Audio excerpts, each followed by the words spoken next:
जितने भी दुग्ध सहकारी संस्थाएं थी, जब वो मंच पर आकर कुछ लोग बात कर रहे थे, मैं बड़े गौर से सुना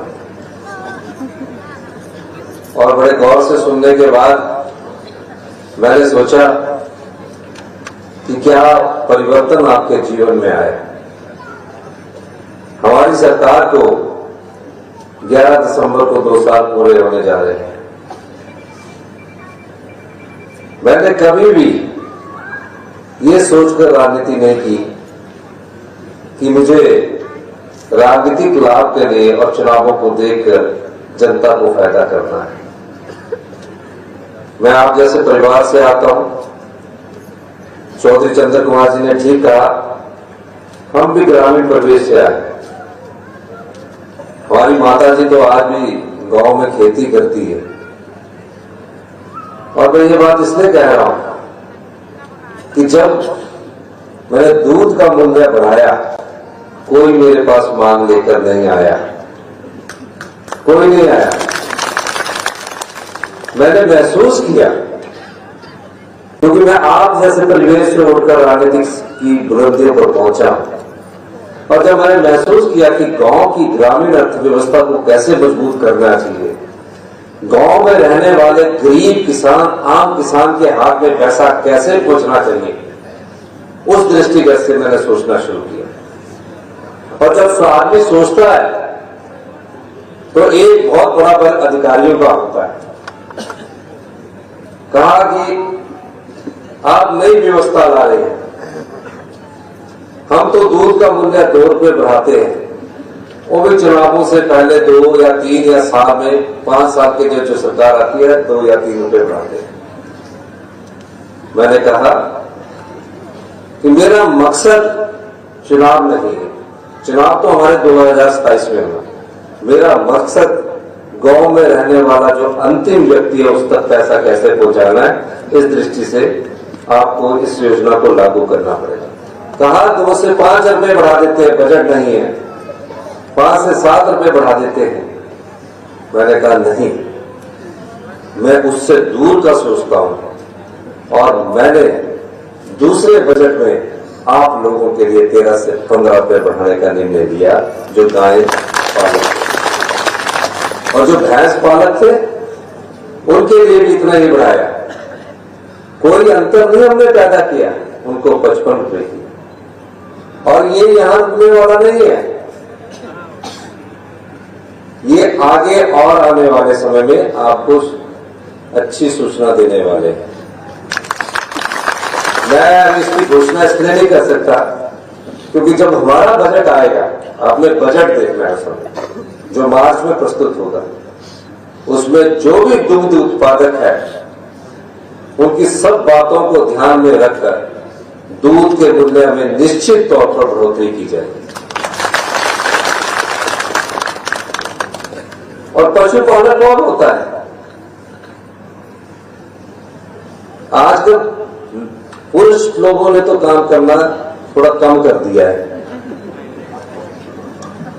और बेचारी माता, हमारी बहनें, माताएं अब दूध उत्पादन की तरफ बढ़ रही है। सोच रही है कि मैं अपने बच्चे को अच्छी शिक्षा दूं, मेरे पास कुछ आए। तो सबसे ज्यादा फायदा किसको होने वाला है?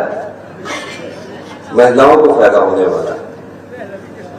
हमारी सरकार का मूल उद्देश्य, जो भी आने वाले समय में 5 बजट होंगे, उसमें ग्रामीण अर्थव्यवस्था को मजबूत करने के लिए पहला बिंदु ये।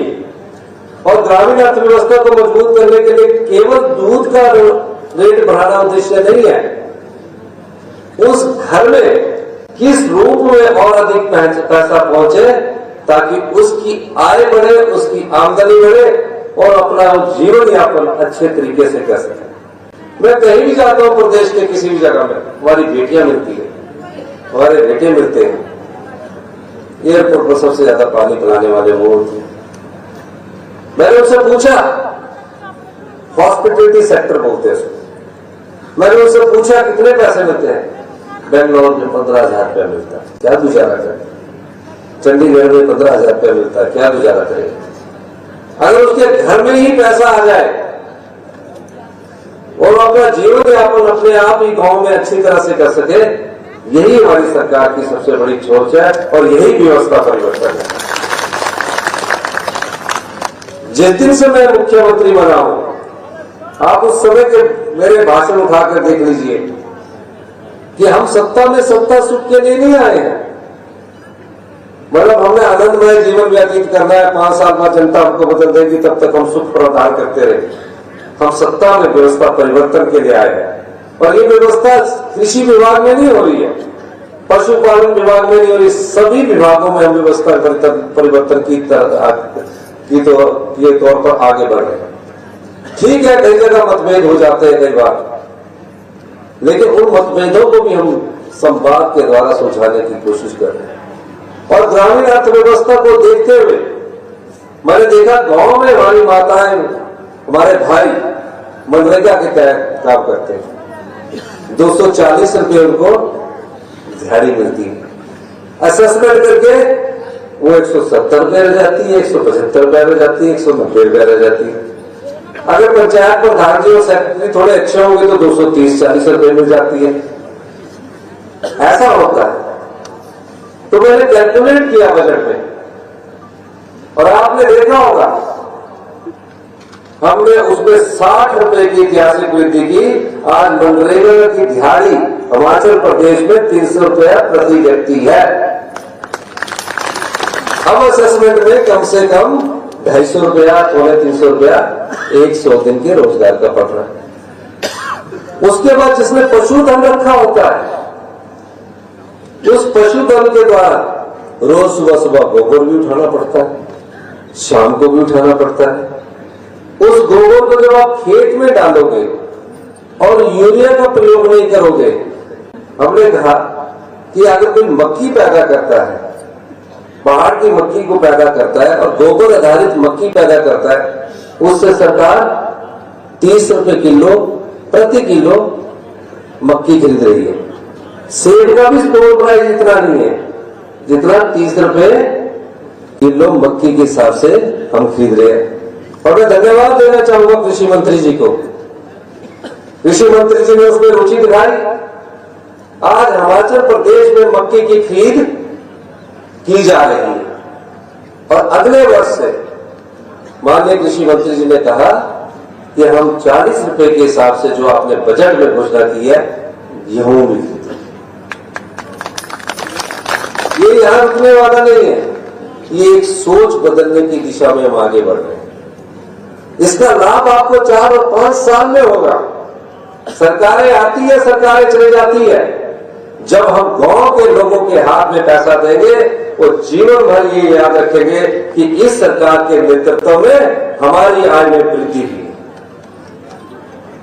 इसलिए हमने कहा मनरेगा, प्राकृतिक खेती, दूध और जो गौशाला में गौ सदन चलाते हैं, चौधरी चंद्र कुमार जी कह रहे थे खुद जाकर देख के आए।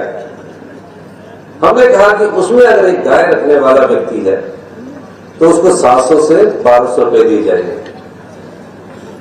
अब वो धीरे धीरे इन योजनाओं को आप तक पहुंचाने की हमारी कोशिश है। और जब आपको गोबर की जरूरत होगी, जब मक्की का रेट अगले वर्ष और बढ़ जाएगा, तो आप बोलेंगे गाय घर में ही रखते हैं, इसके गोबर से पैसे तो मिल रहे हैं। अगर हम एक परिवार से 30 रुपए किलो के हिसाब से 20 क्विंटल हम मक्की खरीदते हैं तो 1,20,000 उसकी जेब में जाता है। उसके साथ आप गाय के दूध को भी अगर पशुपालन का धंधा बनाते हैं, उससे आपको आय होगी। ये बात मैं आपको इसलिए समझाने के लिए कह रहा हूं। सरकारी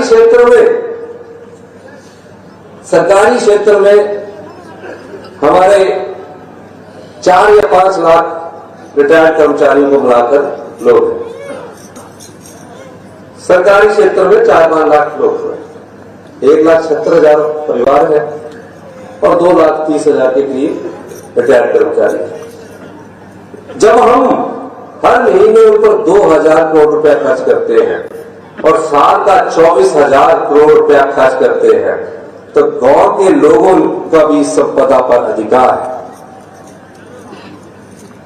गांव के लोगों के हाथ में भी पैसा मिलना चाहिए। 24,000 करोड़ रुपए तो हम सरकारी कर्मचारियों और अधिकारियों की वेतन और पेंशन पर खर्च करते हैं हर साल खर्च करते हैं। अगर हम गांव में 5,000 करोड़ रुपया भी डाल देंगे तो ये दूध का मूल्य भी आगे जाएगा और ये मक्की का मूल्य भी और बढ़कर आएगा। मैं उस दृष्टि से काम कर रहा हूं।